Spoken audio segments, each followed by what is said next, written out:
Within 5 hours, our defences were smashed, 3 of the key positions were lost, the Austrians looked down on Bassano. But the soldiers of Agrappa, worn out, decimated, dashed forward again and again to the counterattack.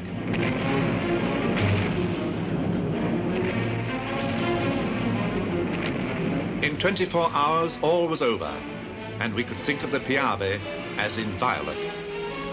Elsewhere, the Austrian attacks made some headway against 2 British divisions in the Asiago Plateau. Further east still, they crossed the Piave on a 15-mile front.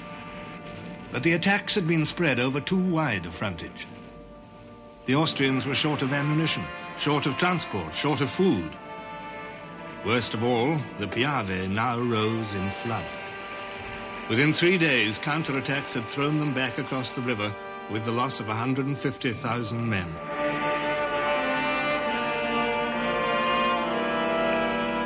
On the sea, too, Austria had suffered a grievous blow. 2 Italian boats on patrol in the Adriatic torpedoed the dreadnought Sentish-Van, one of the most powerful ships in the Austrian navy. The disaster hastened the end of Austrian hopes.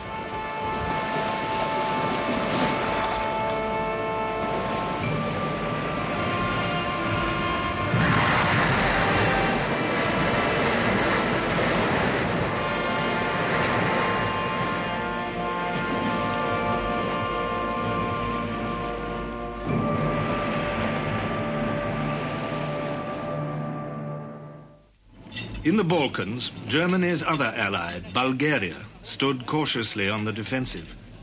Like Italy, Bulgaria had entered the war for territorial gain at the expense of her old enemy, Serbia.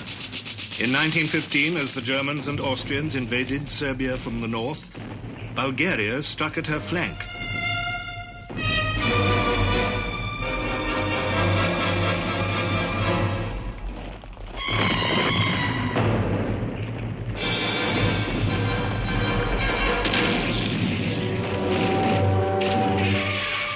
Serbs begged for Allied help.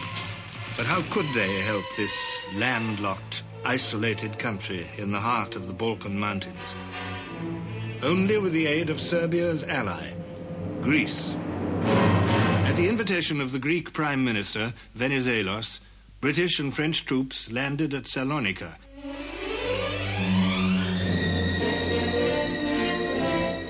The force owed its existence more to diplomatic necessities than to the foresight of the military.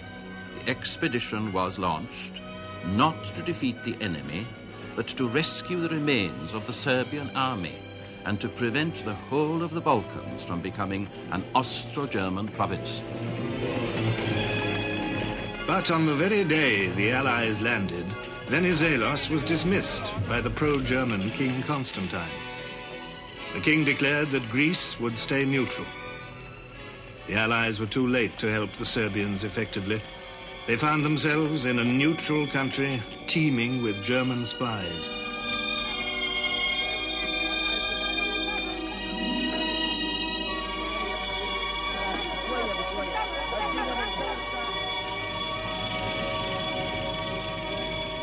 In the bare hills north of Salonika, they entrenched in a vast camp, known ironically as the Bird Cage.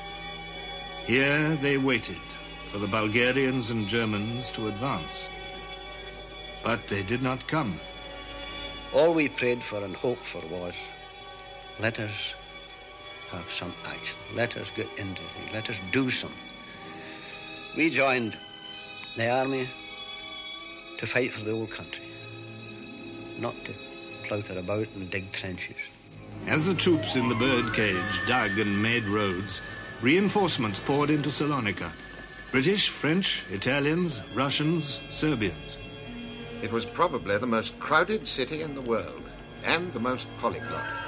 Sailors from half a dozen navies, Turks, Albanians and Greek, Balkan peasants in their rough frieze dresses, native soldiers, Algerians, Indians, Annamite and Senegalese.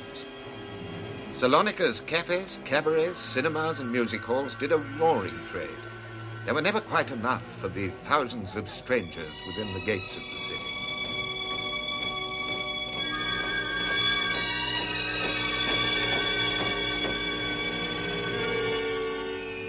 For 9 months, the Allies waited.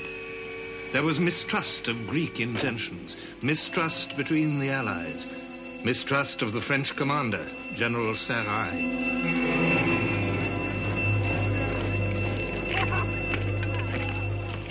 At last, in the early summer of 1916, the armies advanced north towards the distant mountains.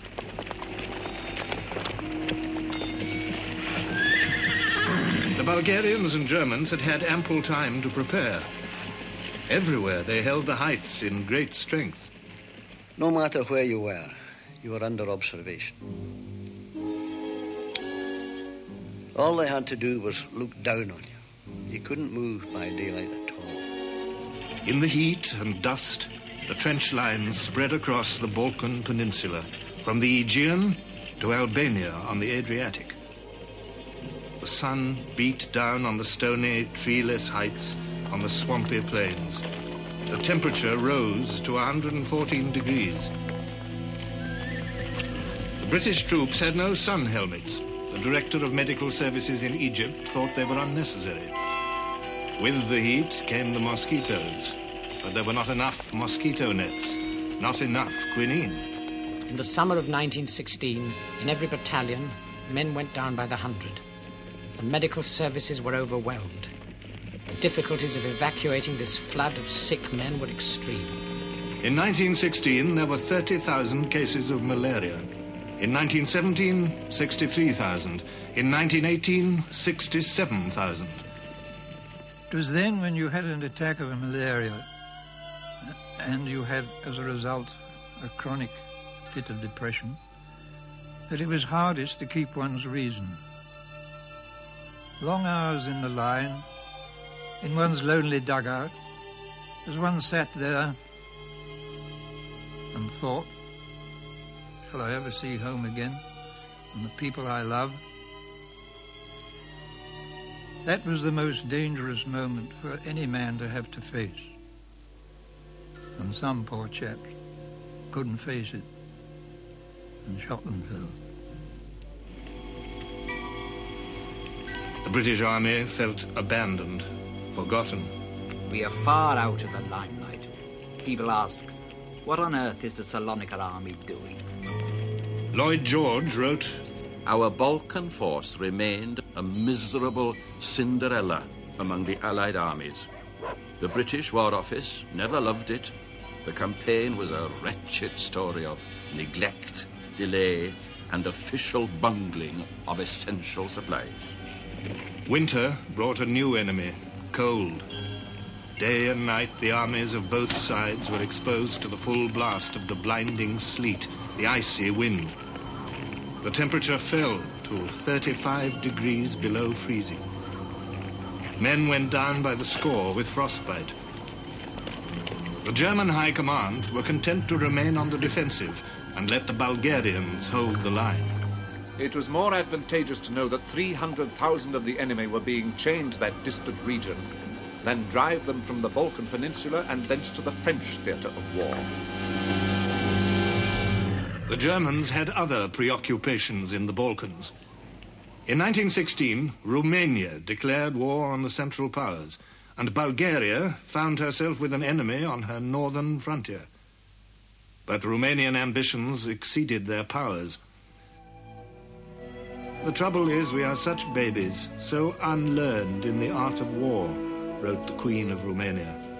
She herself set an example befitting a granddaughter of Queen Victoria, distributing sweets, cigarettes, little crosses, and holy pictures.